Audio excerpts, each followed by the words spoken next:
Lucky is now dead to us, but given everything I've uploaded and streamed over the past 9 years and change, was that ever really in doubt? When, when has luck been alive to me? We've sided with black magic, and she loves us because, of course she does.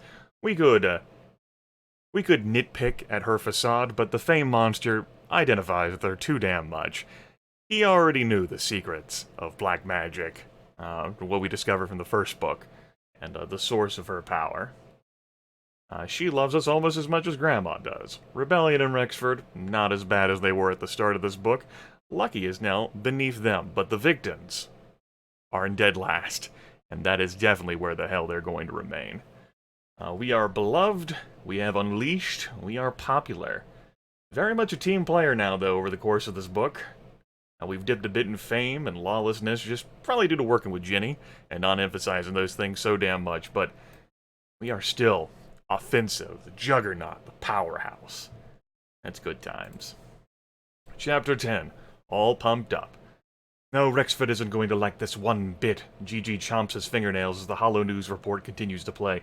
Where the Millennial Group stopped an early morning attack by Kulik's Infra Order on one of Millennia City's major freeways. While the Infra Order escaped and there were several confirmed fatalities, the Millennial Group did succeed in stopping the attack before it could escalate any further. As the leader of the Millennial Group, the Diva appears to say, posing in one of her signature white, gold, and pink costumes, I want to personally apologize to all of the families of the Infra Order's victims we were unable to save. But rest assured, the Millennial Group will not rest until Kulik is brought to justice. You shake your head. It looks like the Diva's doing better than ever and still stealing the spotlight. You watch the Hollow Report and can't help but think that Gigi is right about this unexpected dose of competition. Naturally, everyone at the Hero Project has been thrown by this latest twist, since you were supposed to have been given access to act first on all Kulik Infra Order strikes. However, the Millennial Group was acting under its jurisdiction within the state of California, which is probably how they got the tip before the Hero Project mission control. Obviously, the Millennial Group must have pulled some local favors, taking advantage of their long-standing status. And since the Millennial Group is the only team with enough success to rival the American Protectorate, Rexford must be furious. Nope, this is not good at all, Gigi mumbles to himself. Rexford will want to make some kind of announcement about our next move against Kulik at the next elimination ceremony, which means you'll have mission control working overtime and all the intel gathered from...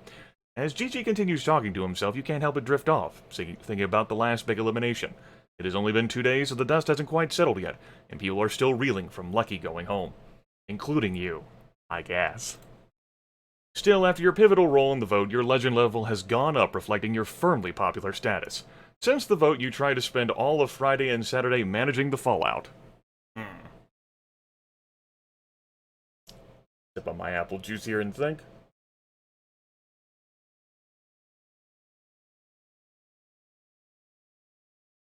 I shacked up with black magic for the weekend.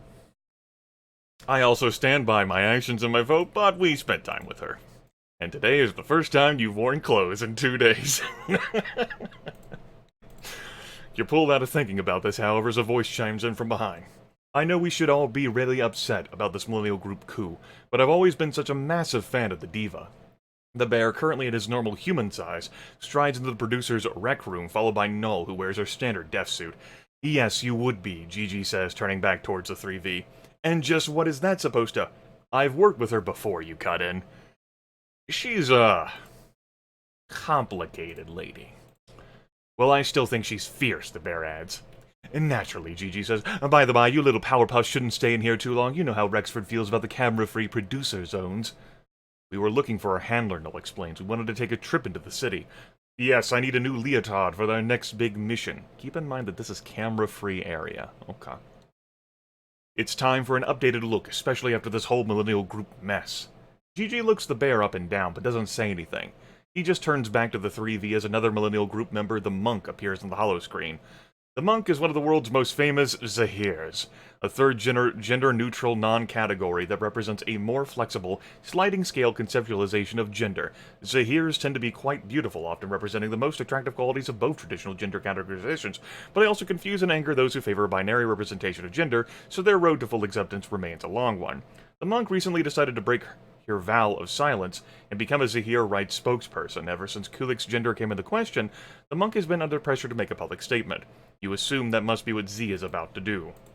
It remains unclear whether Kulik is indeed a Zahir, another form of genderqueer, or fully male, the monk begins. Whatever Kulik's gender identity, his association with any genderqueer community is obviously potentially damaging. As both an animalistic powered and a potential genderqueer individual, Kulik must have faced harsh judgments from many sides. If that is indeed the case, it is understandable why he would feel the need to stand up for fellow outcasts, those who don't necessarily have a voice in our society. But Kulik is also a remarkably sad example of what can happen to a person who faces such persecution. He obviously harbors some deep anger and a need to fit into our larger society. So I feel it is my responsibility as a public Zahir figure to take this opportunity to draw attention to the lingering stigmas that still plague. I'm dying to know what equipment that sexy he/she is working with, the bear cuts in. Besides, I'm way hotter than Fistful any day of... The proper pronoun is Z, a new voice says from the door. Imposing that question is precisely the kind of ignorance we gender progressives have to deal with every single day. You turn to find Stage Show standing in the doorway, and she does not look pleased. The bear and Stage Show have been fighting non-stop all week.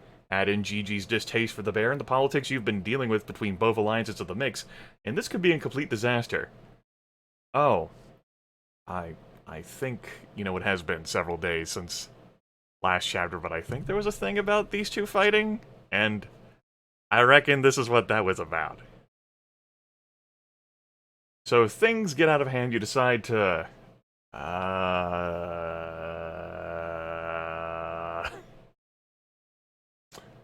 It's camera free, so I can do whatever I want, but this does not sound like the Fame Monsters conversation. This does not sound like the Fame Monsters conversation to have. Does not. No, we're just gonna duck out of this one. You don't want to start with me, honey, the bear shoots back, especially not since you're basically just a gay man trapped with a woman's body.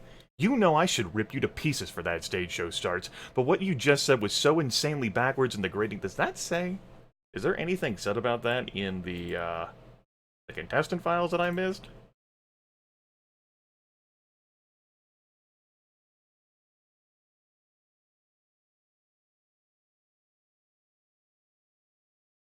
So, Stage Show is a daughter of the Kardashian Empire. Ah. And also one of the world's most famous male-to-female transgendered individuals. Okay. I see.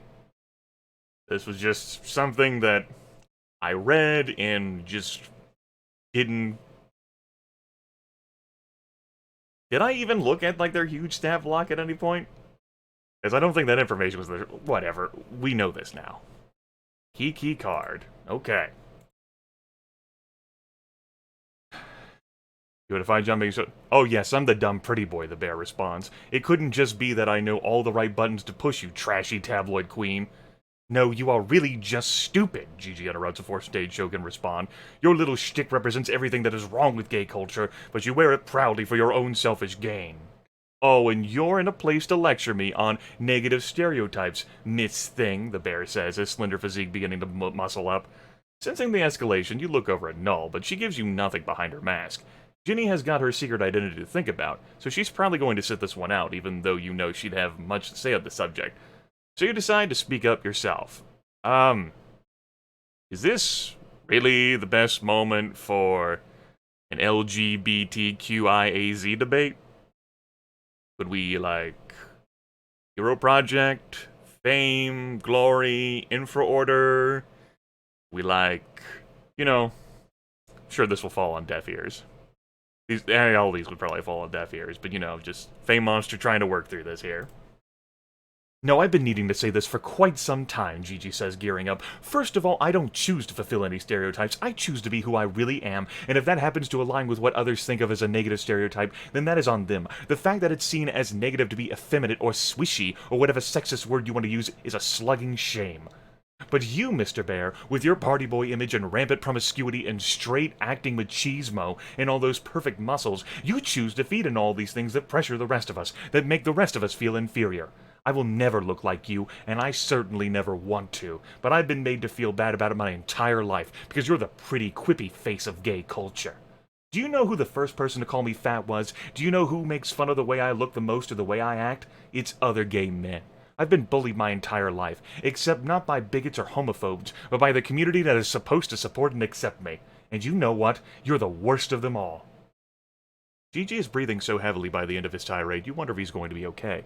But you're distracted as Stage Show begins to applaud from across the room. Preach, Gigi! I certainly know what it's like to take the terrible things people say about me and turn them into a positive. In fact, I've built an entire life on it. For every joke about my equipment, as the bear so thoughtfully put it, I make another million in endorsement deals. As Stage Show finishes, the bear looks uneasy, thinking through his next words very carefully. As if you gave me a chance to be anything other than what you just reduced me to, the bear answers, speaking slowly. You write me off as shallow, and call me stupid, and make me out to be a bully. But how the slugger do you think that little speech of yours just made you look? Gigi clearly wants to fire back, but can't seem to find a way to argue the bear's point. And as a moment of tense silence ensues, Null suddenly decides to jump in. Sure, there's a public identity that connects us all, Null says, her shrill, distorted voice cutting through. But that's part of the problem. We've entered an age where our sexuality has become central to our identities, the thing that defines us. We're all taught that what we do in bed and who we do it with is somehow deeply indicative of who we truly are. Yes, I am a woman who falls in love with other women, and that is an immensely important part of my life, but I don't allow it to define all of who I am. And gender norms are even more ingrained into our senses of identity, Null says, turning to Stage Show.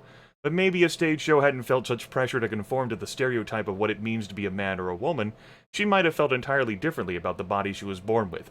Just because, oh, hold it right there, scary death lady, Stage Show cuts in. You might have some shiny words hidden under there, but don't you dare reduce gender dysphoria to some convenient soundbite. It's an issue that runs much deeper than that, and listen to me now, you say, because you've had it with this display.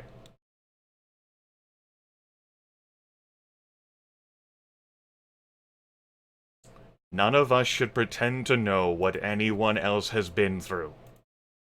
At least not until you sit down and hear someone's story. So unless we're all willing to do that, I suggest we end this conversation. Now. And as you finish, a hush falls over the room, because everyone knows you're right. Let's just go get you a new bloody man-thong, Null sighs, grabbing the bear by the wrist and dragging him across the room. And as Null pulls the bear towards the door, Stage Show moves out of the way, still avoiding eye contact. Before Null can pull him away entirely, the bear stops and turns around, suddenly morphing into his massive state. I didn't meant to, he tries, sighing deeply. You should have tried harder, I didn't mean to. I'm just sorry, all right? And with that, he turns to go without waiting for a response. Once the bear and Null are gone, Stage Show makes her way towards the door too. Before she goes, she stops and turns one last time to say, sometimes it's good to know we're not alone, isn't it? Worry. Stage Show looks from you to Gigi, and Gigi smiles and flashes her a wink, right before she makes her own exit. Well, my Scaramouche, I certainly know one thing after all this, Gigi says, rolling his way towards the door. I'm mighty angry we can't use any of this footage for the show. Following Gigi, you can't help but think that maybe that's for the best. One day later. I'm not sure what you mean, you say, sweat starting to drip down your back. Don't play dumb, the Ineffable, Rebellion says, his eyes dead set on yours. I know we don't have the best track record, but I'm here to help. You look towards the door, wondering how long this will take. All of the final 10 are supposed to be gathering in the transport hangar for the next mission, but Rebellion pulled you aside on your way downstairs. I'm not trying to get you in trouble, it's just that as the future American Protectorate leader, I'm going to have to deal with these kinds of things all the time, so tell me the truth. How are you handling the transition to using your Infinity powers? I noticed that glitch back in the escape attempt at Kulik's castle. You look at Rebellion and take a deep breath, deciding whether to tell the truth. There aren't any cameras around, so at least you don't have to worry about that for now.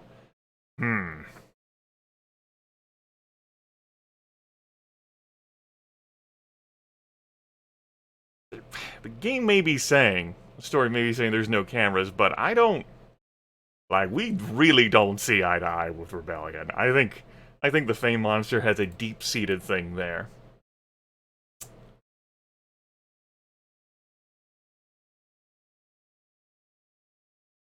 I've been practicing using my Infinity powers as much as possible. Well, we're certainly going to need you to use these powers if you make the final roster, so you need to start displaying your ability to safely control your Infinity powers here and now, Rebellion says, reaching into his uniform, which is why I have this for you. Rebellion presses an unmarked bottle of pills into your hands, causing questions to immediately pop into your brain. What are these? You ask first.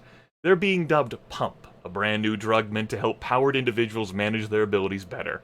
Urologists are now finding that Pump is particularly useful with Infinity powers.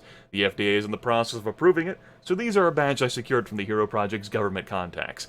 Consider it one of the many perks of heroing at the top. Slugger, how had you not heard of this before? It seems like it could be the answer to all of your Infinity problems. Though it seems rather sudden, unless solutions like this just always appear for the elite. So what will the pills do for me, you ask next? Pump will boost your Infinity powers without any risk of harm to yourself. That way, you can unleash your Infinity powers however much you want.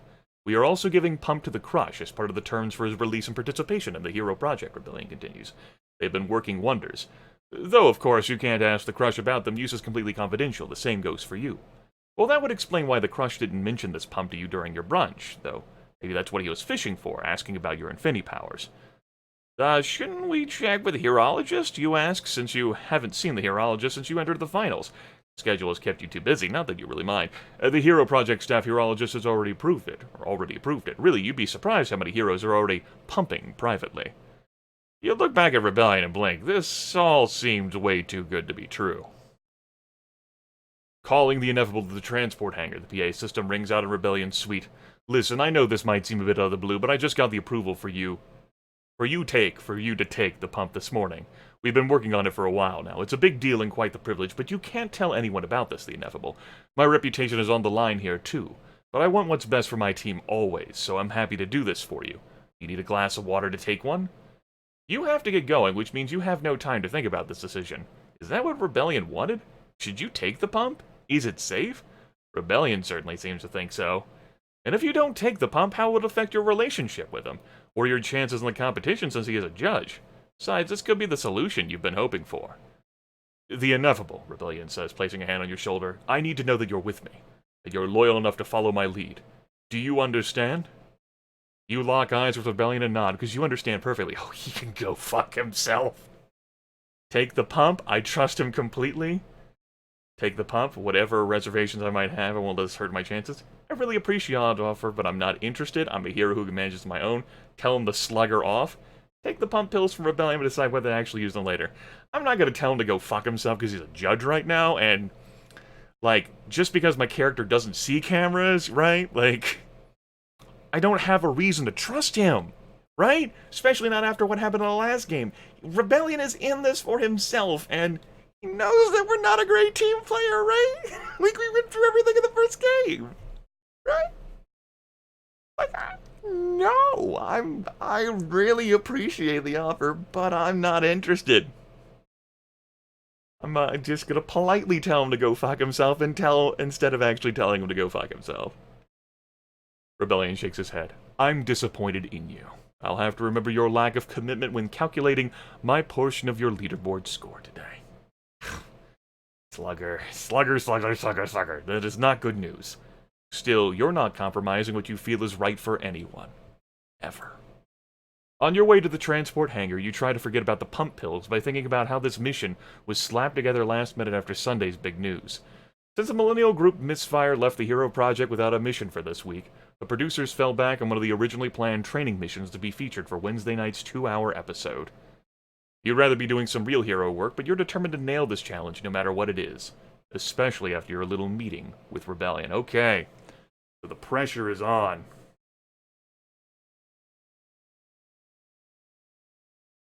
Or so it says. I mean, it could have been a test, right? A Rebellion approves of the fact that we're not juicing? I don't know. I don't fucking trust that, right? Also really sounds like something that I'd want to, like, consult with my Herologist for, instead of, like, my own physician. Instead of just fucking taking these wonder pills. Now, if we were forced to, because we signed a damn contract and GG said we had to, that's one thing. But Rebellion? No. Hell, I'd trust a Meacham more than Rebellion or Rexford. Sitting in the transport, you look over a mission dossier that has been handed to all of the finalists. Mission directives. Huh. What a fucking team won.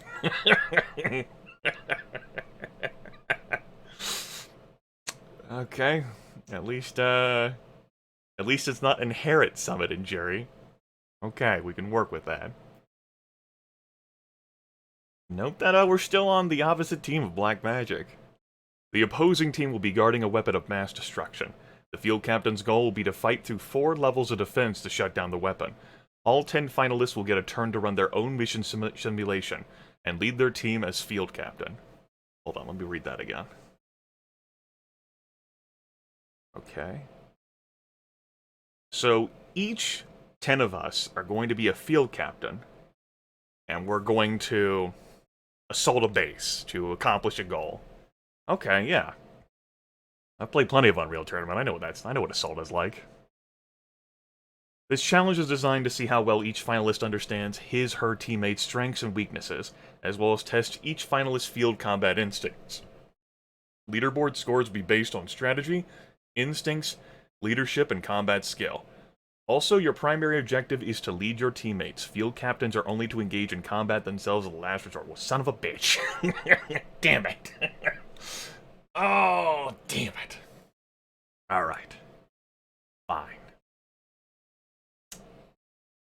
Null, Bear, Summit, Jury. Okay. Reading over the rest of the rules, you realize the production team has designed this challenge almost like a video game. There will be 4 levels to clear, each worth 20 leaderboard points. For each task, you deploy 1 designated team member at a time. You'll be in charge of what moves they make, and you'll have to choose carefully since it appears your teammates will KO after 2 wrong moves.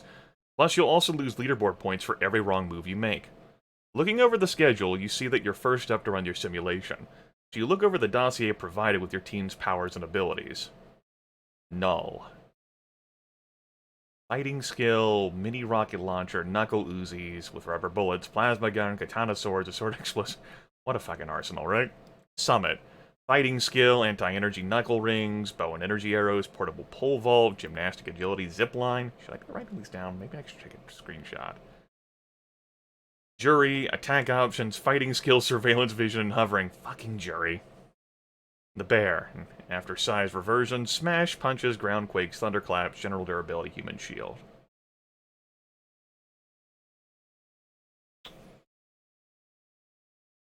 No, I won't write it down. I can probably look at the, like their full dossiers. Like if I go to... Jury? Does it say anything about his abilities?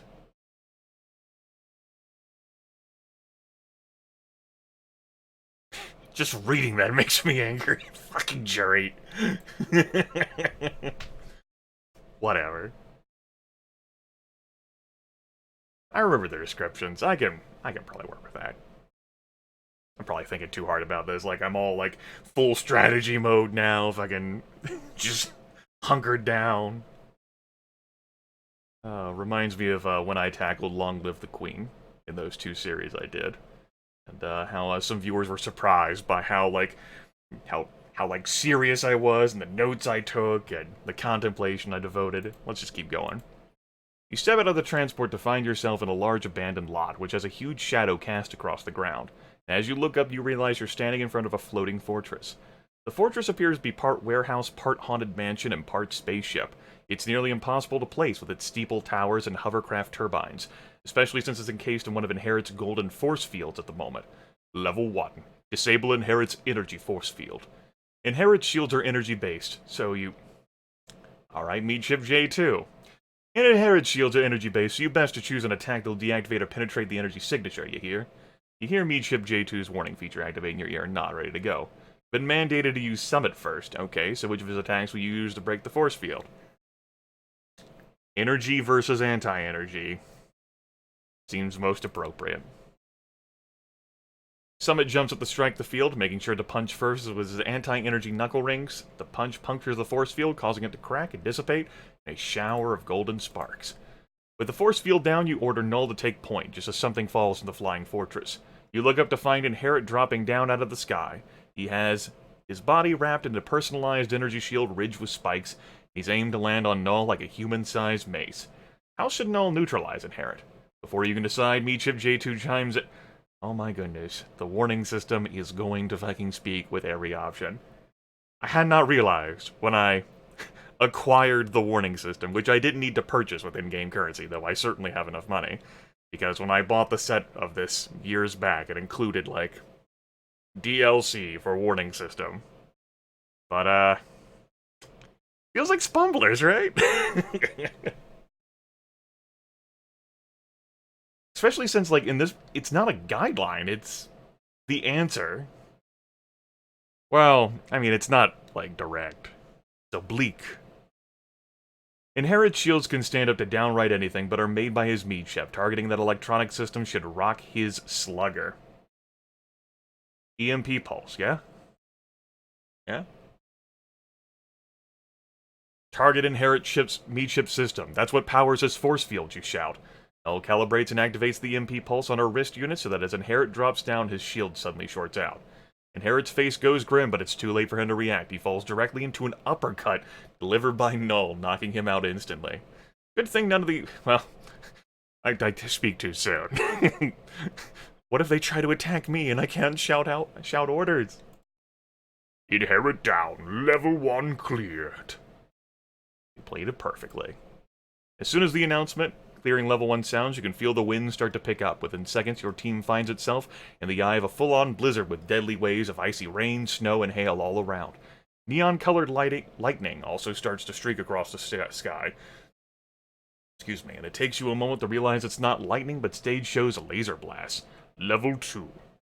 Clear Wintry and Stage Show's laser squall. Nice. It's Jury's turn to step up to the plate. What's your best move with him? Locate Wintry and Stage Show in this crazy laser squall first. Ho! I mean, yeah. Sure. Jury runs forward to follow your command, but as he does, a neon pink laser...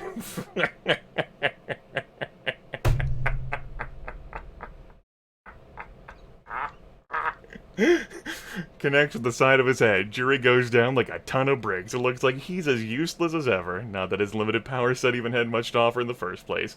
But maybe he wasn't totally useless. That blast gave out Stage Show's location of the laser scroll cover.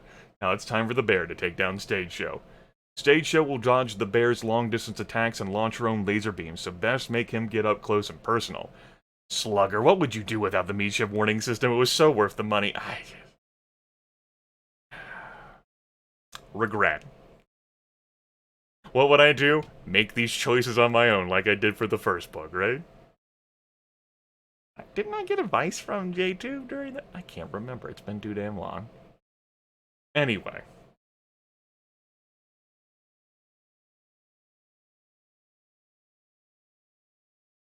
Smash punches sound like up close and personal, I guess. Use resources available in the environment. What does that even mean? Use the snow against her? Leaping towards Stage Show, the bear throws a punch that knocks her clear off her feet and sends her crashing to the ground in a neon-lit heap. With Stage Show down, you can feel the blizzard conditions getting worse. In a few minutes, you'll all be too frozen to have any hope of completing this mission. Luckily, you jump backwards at the last second as an ice blast lands just short of your feet. A blast that gives us Wintry's position. How should the bear take down Wintry? Wintry will flash freeze the bear's big booty if he tries to fight close, so keep attacks far-fetched. You heard? Yeah, so,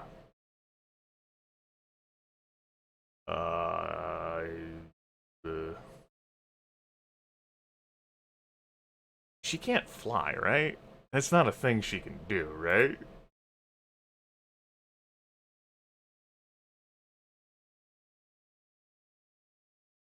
I don't remember it being a thing she can do. Yeah, it's not a thing she can do, unless she can, like, lift herself up with the wind blast. I wouldn't put it past her. I think I'll use groundquakes then instead of thunderclaps, because she's gonna be grounded. I'm hoping. Turning towards Wintry, the bear slams both fists down on the ground, causing it to erupt in an earthquake. The shockwave trail reaches Wintry and breaks to an ice wall she erected for protection, causing ice blocks to fall into Wintry and knock her out. As Wintry goes down, the raging storm also starts to calm, clearing the entrance to the floating fortress. Level 2 cleared. Played level 1 and level 2 perfectly. At this rate, you'll definitely avoid elimination, though there's still a lot of challenging stuff left. Level 3, infiltrate the floating fortress. So we have statuses. Jury has been knocked out. Fucking Jury. Eh. Null, Summit, and the bear. Null and Summit are both unpowered characters. The bear has not used much of his power, and they're all at full health. Cool. You enter the lobby of the floating fortress, which feels like the set of some kind of spaceship command cockpit with sleek metal walls and computer consoles. But there are also medieval decorations everywhere, old suits of armor, color-blocked family crests, and lanterns line the walls. Trying to stay focused on the mission, you turn to the bear. Take point as we initiate recon, you say, pointing towards the entrance further into the fortress. The bear steps ahead to enter the next room when suddenly a localized explosion triggers, sending him reeling backwards. The bear is too burly to let a blow like that prove fatal, thankfully, but he still crashes to the ground beside you, totally knocked out. As the explosion clears, Black Magic steps out into the entranceway, her body coursing with energy. Looks like you're going to have to take down Black Magic to clear this level. As gorgeous as she might be, you know she's equally dangerous. She can channel human life force and use it to change reality however she decides. A process that she focuses through unique, spoken phrase spells. There are literally no limits to what she can do beyond her own imagination. I have no idea Black Magic is still connected to that messed up power source, but even if she is, she won't be looking to cut loose after getting scandalized. Best use that to your advantage with an attack she doesn't see coming. How should Summit attack Black Magic? Okay, this... There's something she wouldn't see coming.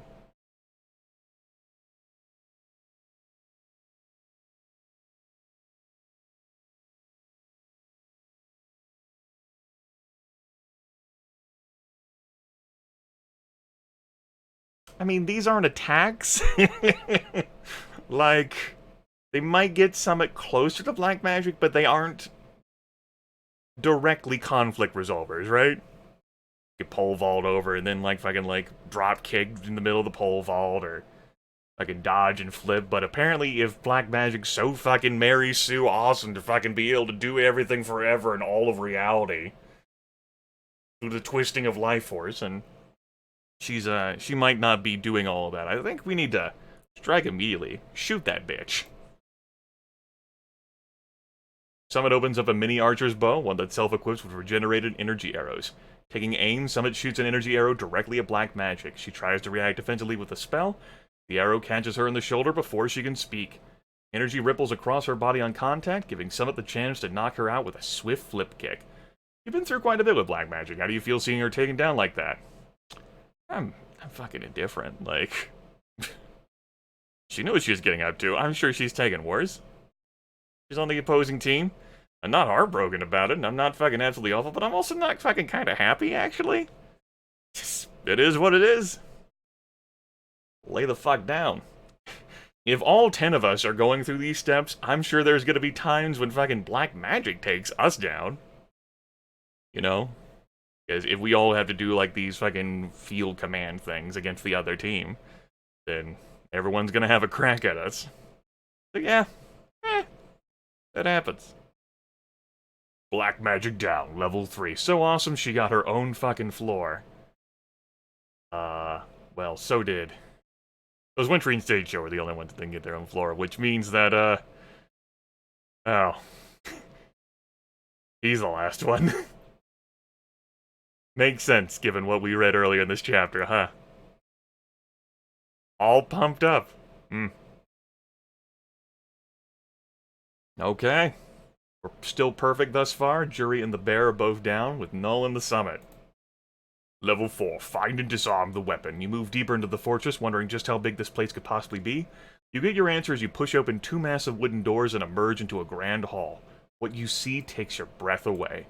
In the center of the hall, there's a platform which holds a metal device made of silver rings, all spinning in different directions. That must be the weapon you've been tasked to deactivate. At the base of the platform stands the Crush, his arms folded across his chest, looking unconcerned.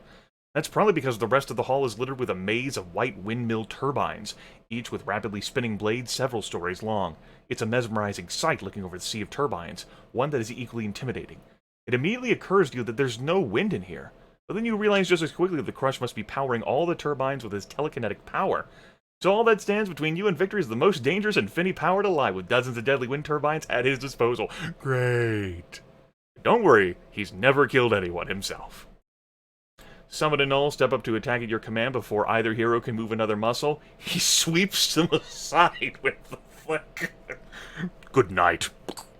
You feel the telekinetic pull on your own body, but luckily you root yourself to the ground with your gravity powers at the last second. Still, you can only watch as Summit and Null are telekinetically flung across the room and sent careening into one of the turbine blades, their bodies colliding with a smack that then sends them shooting into the ground. You have to look away. Just how powerful is he? Flipping around deadly heroes like ragdolls, and how the fuck are you gonna find a way to take him down? Seeing you standing there, the Crush begins to unhinge several still spinning wind turbine blades. They hover in the air for a few menacing seconds before the Crush starts. I'm having it's like an anime moment here. That's what this really is. Not superpowers, it's fucking, I mean, it could be anime. Anime superpowers, yeah. Fucking like Dragon Ball sort of shit, fucking like uproots fucking elements of the terrain and flings them at me. Woo! Anyway, adrenaline coursing through your veins, you take to the air to dodge the turbines, hearing the sound of wind rushing as the blades cut through the air around you. This could actually be one of the most awesome sights you've ever seen. A fact you're not able to appreciate fully since it's directed at you.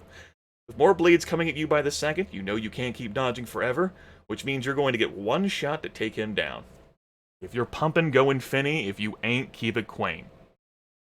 Thank you, J2. As if I were fucking incapable of... That's what this warning system is when it comes to, like, combat, conflict resolution.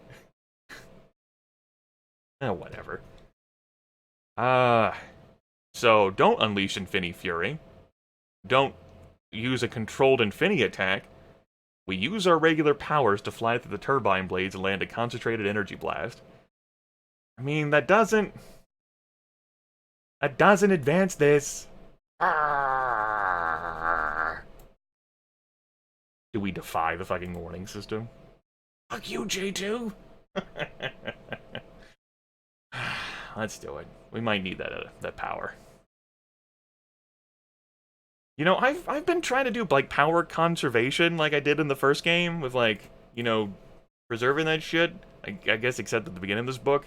I really don't feel like I've been rewarded for, like, resource management here. There hasn't been a whole lot of action. We've been, like, too busy fucking dealing with... Man, you really feel bad about this. And I'm like, no, I don't. Make sure we select that, because we went back in the stat screen, and the radio button went back to the top. You rocket forward, twisting and turning around the hurtling turbines with precision. Pulling into a momentary clearing, you take your chances to blast the Crush. Thanks to your practice speed, the Crush has no time to avoid the purple torrent that rains down upon him. Who needs Infinity powers or pump when you're this good?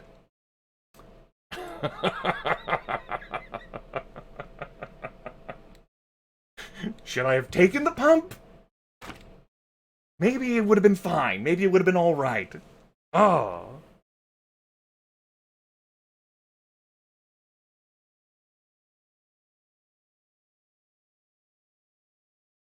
There is a wound in my soul. The lack of consistency. My character is changing his mind. After successfully deactivating the weapon, you were swept away for some post-mission interviews, being the only member of your team to make it out without needing a health boost. It's definitely a big deal that you managed to take down the Crush single-handedly, the feat you hope racks up your leaderboard score. Before you get a chance to talk to the cameras, however, Rebellion pulls you aside on his way back to the judges panel. Just think of how much better that would have been if you had taken my advice and gone Infinity, Rebellion whispers, and how much higher your leaderboard would have been.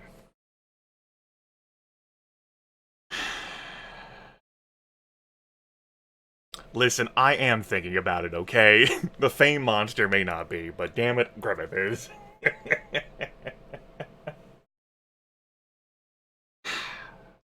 Well.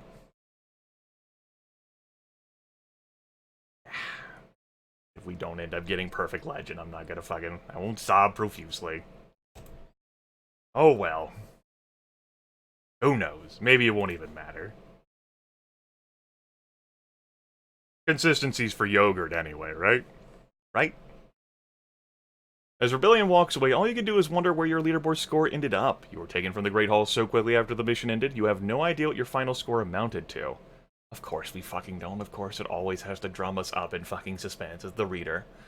All you know is that everyone else will receive their leaderboard scores for running their own mission simulations, which means you have a very long day ahead of you. So you try your best to put this little chat with the Rebellion behind you and get back to work, so we don't get to play through those. Okay. I mean, I guess we don't really have any decisions to make because we're just taking orders, but in the end, all of us are beating each other up, right? Well, then we would get a sense of how well everyone fucking did, right? Because we were there. It's like the thing when you play a video game, but the character that you're playing would have a perspective that would allow them to see something that you can't see due to how, like, terrain or whatever fucking obscures your view, or how, like, your character knows something that you don't know, and I guess the player, so that has to be covered through, like, any manner of shell games. The video games do these things, either like flashbacks or characters being like, of course you would know blah blah blah blah blah, or you have to reaffirm your data because there was a fucking security breach or whatever the fuck. Alright, calm down, Grimith. This fucking book. You stand on stage next to the rest of your team, hoping you can stay on your feet long enough to make it through the elimination ceremony. 10 offensive and defensive mission simulations later, all you can think about is your bed. There were different setups for each one of the finalists, with new environments that included jungles, ancient ruins, pyramids, the list went on and on. The producers obviously wanted a lot of footage for this episode. Thankfully, the last remaining traces of adrenaline in your system keep you alert. After all, you could still be facing a 10th place elimination tonight. Before we get things started, I have some very good news, Colton begins. First, we'd like to thank the Millennial Group for their valiant efforts in assisting our ongoing battle with Kulik and the Infra Order. Yeah, right. Since our last encounter with this terrorist cell, our mission control has come up with a comprehensive view of Kulik's endgame, one that we'd like to share with the public now. Hearing this, you perk up. This sounds like intel that hasn't been shared with the finalists yet, either. We have ascertained from the blueprints secured from Kulik's castle headquarters that Kulik's plot is to deploy an advanced bioweapon that will make everyone in the surrounding blast radius mutate with animalistic qualities. We believe Kulik has an additional member of the Infra Order, a technological power genius, or it would... Let's read this again. Okay. Those blueprints, the ones that Crush got, which we are assuming to be true even though that entire place to begin with was a trap. I guess we weren't expected to escape. Or maybe we were. Who knows? Xanatos's Gambit, right? Alright. Feel like we went through this in the first game. I feel like we went through this in the first game. I feel like we killed that bitch, though. She's dead. Right? She's dead, right? They wouldn't take that away from me, right? Right? We also believe that this weapon builder has found a unique and terrifying energy source of the bioweapon. Human life force. Okay. There's a gasp from the audience as Colton's announcement settles, and you try to process all this information as it comes. No option pertaining to black magic that sounds awfully fucking similar.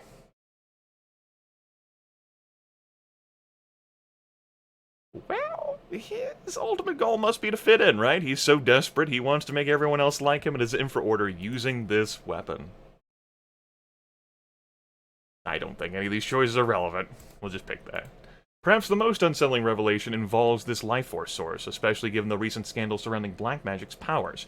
You look over at Black Magic, but she's keeping her eyes trained forward as if she doesn't have a care in the world. Black Magic doesn't even seem particularly surprised by this announcement. But the Hero Project and the American government will not allow this plot to unfold as Kulik desires, Colton says, turning to Rexford on the judges' panel, which brings us to a very special announcement from Rexford.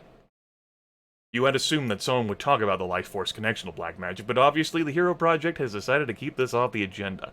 So if there is any actual connection, your sure mission control will already have been all over it. Yes, Colton, I'd like to publicly confirm that for next week's finale, we aimed at, I guess, 6 is what's desired, and go down to 9 here. We're gonna have another fucking vote jerk-off, and then we're left with 8. Alright, sure.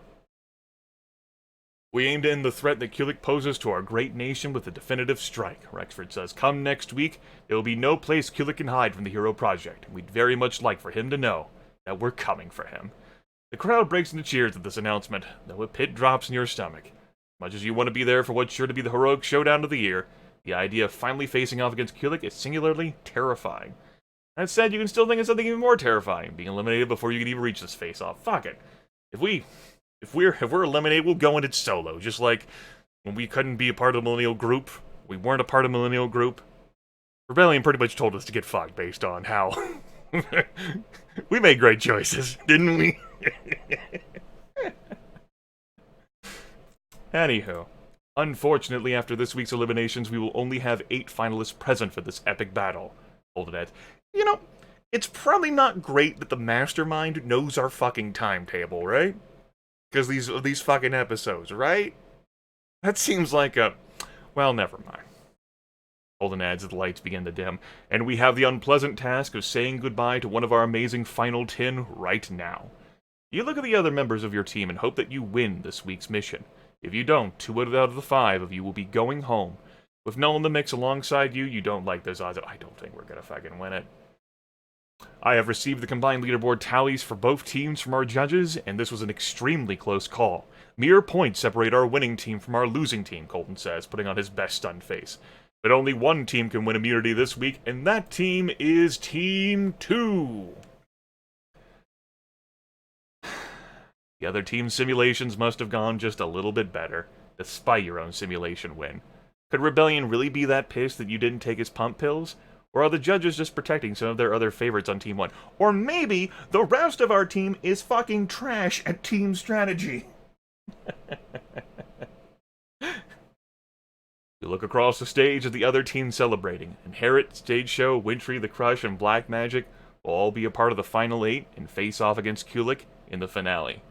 You want to be over there so badly it hurts, but looking over the faces of the Bear, Jury, Null, and Summit, you can tell they all feel exactly the same way. You can't go home now, not after all you've been through. Though if it's not you, which hero do you want to see? Is this a fucking joke? Oh my god, it's gonna be between us two, isn't it? We won't be eliminated in this chapter.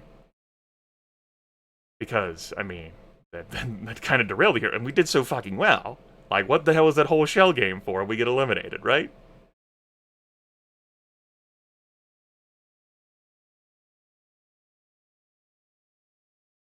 Summit is probably still, like, he's probably still with us. I don't know about Null. I don't know about the Bear. Either of those two could be dead last. I'm thinking it's probably not Null, though. So that we can further the story with her. And, like, her unofficial investigation. There's gotta be a standoff between Jury and the Ineffable, right?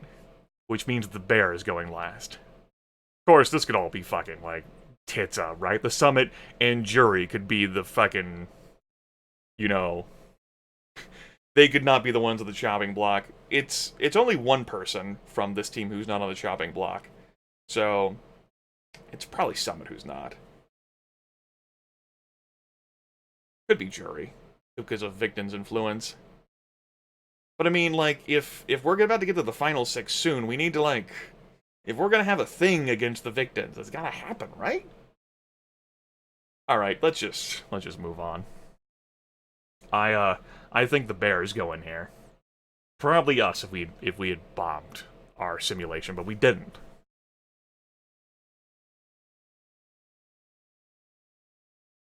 And I'm reckoning Summit's gonna be safe, which leaves the vote between Jenny, us, and Jury. That's my prediction. Lock it in. No question about it, Jury has to be the one to go, even if he is in your current alliance. Jury will never really be on your side no matter what. Seeing him go home would not only mean dealing with one less enemy, it will also be a serious blow to the Victon campaign. Not to mention it would just be enormously satisfying to see Jury get cut while you stay. It sure would be. Go be with the Millennial Group again, you bastard. Alright, how about we deliver some more good news? One of our heroes from Team 1 has earned immunity, joining Team 2 in safety from this week's eliminations, Colton announces. Though I must also inform the finalists that this will be our last immunity of the competition. Next week, all of our final 8 will be eligible for the last 2 eliminations. Okay. As Colton builds in another trademark pause, you close your eyes. You really need this immunity. You don't want to have to deal with being vulnerable tonight or eligible for Thursday's vote. However, for now, the hero with the highest leaderboard score on Team 1 is Summit with a score of 96. Summit steps forward, you look over at Null, who seems to be looking back at you, though you can never really tell. This now means between you, Null, Jury, and the Bear, half of you will be eliminated by Thursday, which basically means that you have to make sure the Bear and Jury are the ones eliminated. Alright, let's not waste any time getting to our second safe finalist from Team 1. Okay, so there is a second safe person. It is 2 from the team instead of 1. I didn't remember correctly. Jury with No, I did remember correctly. They have like this build of like one person of 2 here, but it's really the person with the lowest leaderboard score, and they're just being assholes. And then the other fucking... This game's making me doubt myself. Jury with a score of 83. As Jury walks to safety, he makes sure to give you a wink. Despite his failure in your mission simulation, Jury unfortunately did well in his own field captain simulation. Slugger him, you hate that you have to keep dealing with Jury. The longer he sticks around, the better it is for the victims, and the worse it could potentially be for you. Especially if you both end up winning spots with the American Protectorate. Let's keep things rolling, shall we, Colton? I guess it could this. No, I just think there's more to do with Jenny's story. I don't think it's gonna be us, like, and her, like, being eliminated right now at the end of this chapter. Colton says his eyes on the episode timer to the side of the stage. The next safe finalist is... As Colton pauses, you hold your breath. As it stands, you know the Bear is going home. The best case scenario for you would be the Bear getting eliminated. Period. No, with a score of 81. As relieved as you are to see Jenny advance, you can't help but focus on the fact that it's now just down to you and the Bear in the bottom 2. That one of you is about to go home, right now. As Null walks towards safety, Rebellion decides to chime in. The lowest scorer on this team really dragged down the entire leaderboard tally. So truly, this hero deserves to be the one eliminated. Well said, Rebellion, Colton says with a nod. Before turning back towards you and the Bear, shall we find out who that is? The last safe hero making it to the final 9 is... It's us. Great. Ooh. Drama, tension, we're awesome. As you stand with the official final 9 assembled in safety at the edge of the stage, the Hero Project begins the process of saying goodbye to the Bear. I figured this would also probably be happening because of how this chapter started. And for all his usual bravado, the Bear can't seem to sustain his massive form. Having reverted back to his wayfish frame, the Bear stands on the stage, looking like a skinny twig of a boy, his entire body shaking. It's actually a little heartbreaking. You can't imagine how it would feel to be standing where the Bear is, now that you've all made it so close. We can, of course, imagine it. At least the rest of the underdogs have rushed to the center of the stage to console him. But you and the Bear were never close. The Bear going home is only a good thing for your game. As the ceremony comes to a close and the Bear is escorted off the stage, you know that no matter how else you feel, you should be relieved about making it through to the final 9. Then again, you know that you now have to face the next elimination vote. A vote that only you, Jury, and Null are eligible for. Which means you have to find a way to send Jury packing. Game on.